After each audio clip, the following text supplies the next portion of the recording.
Wartawan Indonesia Faisal Assegaf memberi kesaksian saat ia ditangkap anggota militer Hizbullah di kawasan Dahiyah, kota Beirut, Lebanon. Ya, Faisal ditangkap karena dituduh sebagai mata-mata Israel. Selengkapnya dalam Informan. Ahmad, bisa ngerekam nggak? Saya bisa boleh ngerekam? Oh boleh, silakan. Nah itu rekaman pas detik ke-16 langsung dicegat, diberhentiin. Ini Pak, ketika kita sampai di situ penjara itu, ini Pak penjara khusus teroris. Jadi enggak, semua orang yang udah masuk sini. Jadi di penjara itu hanya boleh ke kamar mandi sekali pagi doang. Baik itu untuk mandi, buang air kecil, buang air besar. Setelah itu nggak boleh. Saya dari dulu prinsipnya begini ya, mati itu udah Allah tentukan. Di mana, kapan, dan bagaimana. Itu keyakinan saya. Tapi keyakinan kedua saya, kalau kita niat baik, insya Allah panjang umur.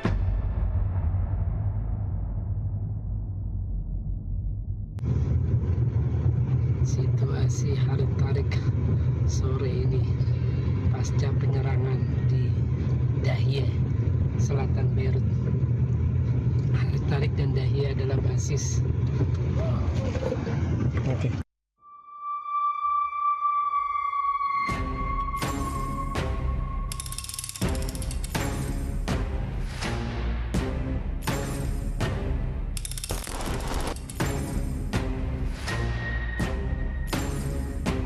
Tangkapnya itu, saya itu pergi. Saya memang udah ada rencana mau pergi ziarah ke makamnya Fuad Syukur. Siapa? Fuad Syukur itu adalah panglimanya Hizbullah yang tewas di Beirut tanggal 30 Juli. Jadi sehari sebelum Ismail Haniyah tewas di Iran. Sama diserang Israel di Beirut. Sama ke ziarah kuburnya Ibrahim Aqil. Ibrahim Aqil itu penggantinya. Dia tewas ketika saya terbang. Saya terbang Jumat 20 September dari Jakarta. Nah malamnya itu dia tewas. Nah makanya ketika saya sampai di Istanbul, penerbangan Turkish Airlines ke Beirut itu dibatalkan. Karena situasi makin memanas setelah Ibrahim Aqil tewas. Nah jadi singkat cerita, saya itu kan mau sudah izin ke kuasa usaha KBRI Beirut, namanya Pak Yosi Aprijal. Saya bilang, Pak saya mau minta tolong diantarin Pak Rahman. Waktu itu Pak Rahman pengennya. Dia itu kepala rumah tangganya KBRI Beirut. Orang Indonesia udah lama tinggal di Lebanon dari tahun 1998, cuma karena waktu itu dia ternyata pergi belanja. Kemudian saya mikir ke Ali Jabir ternyata sibuk harus keluar. Akhirnya saya ke Pak Ahmad. Pak Ahmad ini staf lokal, orang asli Lebanon. Bahkan dia tinggal di Dahiyah, basisnya Hizbullah, sama dengan Ali Jabir. Akhirnya saya ke sana. Sebelum ke sana kita udah ngomong dulu. Saya ngomong dengan orang istilah pejabat relasi media officernya Lebanon lah, relasi medianya Lebanon, bagian persnya Lebanon, media persnya ini Hizbullah. Saya sudah hubungi, namanya Rana Asahili, dia perempuan. Saya bilang saya mau ke sana ke Dahiyah, terus saya juga mau ziarah kubur. Saya bilang Fuad Syukur sama Ibrahim Aqil. Dia bilang ya udah silakan. Saya sempat diminta paspornya, saya kirim foto paspor saya. Sebelumnya di Jakarta saya udah kirim, karena memang saya ada rencana wawancara dengan petinggi Hizbullah. Kalau nggak salah ya dengan Muhammad Hasan Ra'ad. Muhammad Hasan Ra'ad ini ketua fraksinya Hizbullah di Parlemen Lebanon. Ya udah saya jalan sore. Ketika di pemakaman syuhada Hizbullah itu di Dahiyah itu tidak ada masalah, saya foto. Saya nggak sempat ngerekam tapi kehapus nggak sengaja. Saya sempat ngerekam, nggak ada masalah saya foto-foto itu. Nah kemudian saya ada rencana beli namanya kaos gambar Hasan Nasrallah, kaos gambar. Karena 2007 saya pernah beli tapi waktu itu kemana nggak tahu, udah tuh 2007 kan. Ini kan kunjungan ketiga saya ke Lebanon. Kemudian kita seberang jalan, hanya seberangan jalan, namanya Harik, itu masih kawasan Dahiyah. Nah, saya tanya sama Ahmad, karena pakai mobil pribadi Ahmad kan pergi dari KBRI itu. Pak Ahmad, bisa ngerekam nggak? Saya bisa boleh ngerekam? Oh boleh, silakan. Nah itu rekaman pas detik ke-16 langsung dicegat, diberhentiin. Kita disuruh minggir, langsung HP saya dirampas, dimintai paspor saya. Saya udah bilang saya wartawan dari Indonesia, saya hanya ngerekam jalan tegak lurus, tapi mereka tetap mamnuah nggak boleh, karena kan situasi sensitif lagi perang. Apalagi Dahiyah terus-terusan tiap hari kan diserang Israel tuh, namanya Dahiyah, kawasan Hizbullah itu nggak jauh dari bandara Rafiq Hariri. Ya udah akhirnya mereka koordinasi mungkin ke atasannya. Nah di situ sempat ada anak muda Hizbullah itu yang kurang ajar sama saya. Dia kepalan tangan kanannya diletakkan ke dagu saya sambil dia bilang Zionis, Yahudi, spy kata dia. Udah kan. Kita jam 5 sekitar ditangkap itu. Itu baru dibawa ke kantor intelijennya Hizbullah, masih di Dahiyah juga. Itu di sebuah bangunan di lantai 2 kita masuk. Itu sekitar jam 7. Ada sejaman kita di sana. Yang lebih diinterogasi itu Ahmad. Karena Ahmad orang asli sana. Ternyata dia nggak gaul. Dia nggak tahu bahwa di sana itu nggak boleh moto, nggak boleh ngerekam. Sejak dari selesainya perang 2006. Nah ketika ditangkap itu saya oleh Hizbullah blank lah. Padahal saya punya nomor Pak Yosi. Pak Yosi itu kan kuasa usaha wakil dubes. Saya punya nomor Pak Rahman. Saya punya nomor Ali Jabir. Jadi ada beberapa nomor. Tapi karena kita panik, kaget. Orang handphone aja langsung jatuh ketika di stopin. Jatuh ke bawah. Jadi masih di dalam mobil itu.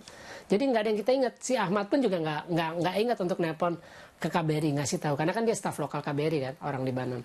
Dia sempat nelpon Rana Asahili, cuma dia bilang Rana lepas tangan, nggak tanggung jawab. Jadi dia nggak bisa bantu apa-apa. Ya udah kita interogasi sampai jam 8. Nah, beruntungnya itu tas kan mobil Ahmad itu kan dibawa oleh orang Hizbullah, ikut bawa. Jadi kita naik mobil Hizbullah, itu satu orang di sebelah saya bawa pakai senapan mesin kayaknya di sebelah saya. Itu kita dibawa, mobil Ahmad dibawa sama orang Hizbullah. Jadi kita naik mobil Hizbullah itu kalau nggak salah iring-iringan 2 mobil. Jadi mobil Ahmad ikut juga dibawa oleh orang Hizbullah masuk ke kantor intelijen. Nah beruntungnya tas saya itu tidak digeledah. Karena di dalam tas itu ada dompet. Nah itu ada uang Israel 250 shekel. Kalau itu digeledah oleh Hizbullah, di sana ada mata uang Israel, saya yakin mereka pasti percaya saya ini agen Zionis. Karena di situ ada mata uang Israel kan. Artinya mereka pasti yakin, wah ini orang dibayar nih sama Israel. Buktinya ada mata uang Israel. Apalagi situasinya kan memang sensitif. Orang gampang emosi lah ketika ada sesuatu yang mencurigakan. Beruntungnya itu tidak digeledah. Jadi untuk tiap hari itu hanya dapat jatah air 2 liter untuk 7 orang. Air aqua. Ya pokoknya kayak aqua lah, ukuran 1 liter. Nah itu buat 7 orang, 2 botol.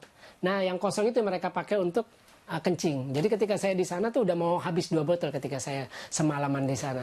Udah mau penuh air kencing. Kalau saya memang sengaja nggak kencing karena saya nggak biasa kan kencing di botol, jadi saya tahan. Paginya itu saya mulai nangis. Jadi saya sempat baca 3 kali selama semalam itu Yasin nggak nyambung. Tapi habis itu saya ganti wirid. Itu saya baca. Jadi saya mulai sedihnya itu ketika ngobrol sama Abu Ali. Abu Ali nanya, kamu punya berapa anak? Harusnya 3, yang pertama wafat. Sekarang tinggal 2, laki perempuan. Terus dia cerita, saya balik, berapa anak? Saya 5, yang kelima masih dalam kandungan. Saya kangen banget, dia gitu dia bilang. Kangen banget, pengen nelpon, apalagi sih saya lagi hamil, mau lahirin anak kelima. Dia keluarin air mata. Nah saya ngelihat begitu, saya juga ikut sedih kan, karena saya ingat, dia orang Libanon istilahnya. Saya jauh, antah berantah kan, nyebrangin laut. Samudra Hindia terbangnya jauh lah, berapa ribu kilo, mungkin 8-9 ribu kilo itu kan. Ya udah, akhirnya saya nangis dan ngeratap sendiri. Saya berdoa, ya Allah, saya bilang tolonglah bebasin saya kasih saya kesempatan, saya kangen sama anak saya, terutama yang cewek tadi kan.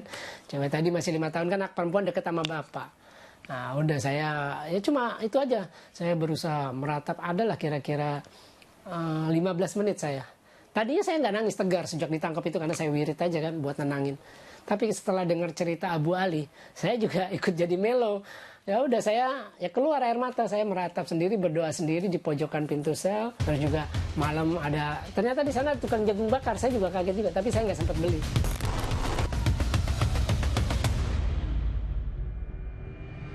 Itu Sabtu ketika Hizbullah kan ngumumin besok paginya. Itu malamnya ada pawai keliling Beirut oleh mungkin ratusan kali para pendukung Hizbullah. Mereka menembakin senapan udara sampai juga ke depan hotel saya. Lewat itu, bum. Oh kenceng, saya nggak berani lagi ngerekam ya. Saya lihat, wah ramai banget. Saya cuma ngerekam suara dari kamar hotel aja, bum. Masih saya simpan sih rekaman itu. Itu bentuk kemarahan sekaligus tanda duka mereka atas kematian Nasrallah. Jadi mereka pawai keliling Beirut. Saya udah dibilangin sama Ali Jabir, kamu nggak usah keluar, diam aja di hotel. Karena ini orang-orang Hizbullah pawai, nembakin ke udara, nanti bisa salah sasaran kalau lihat orang asing.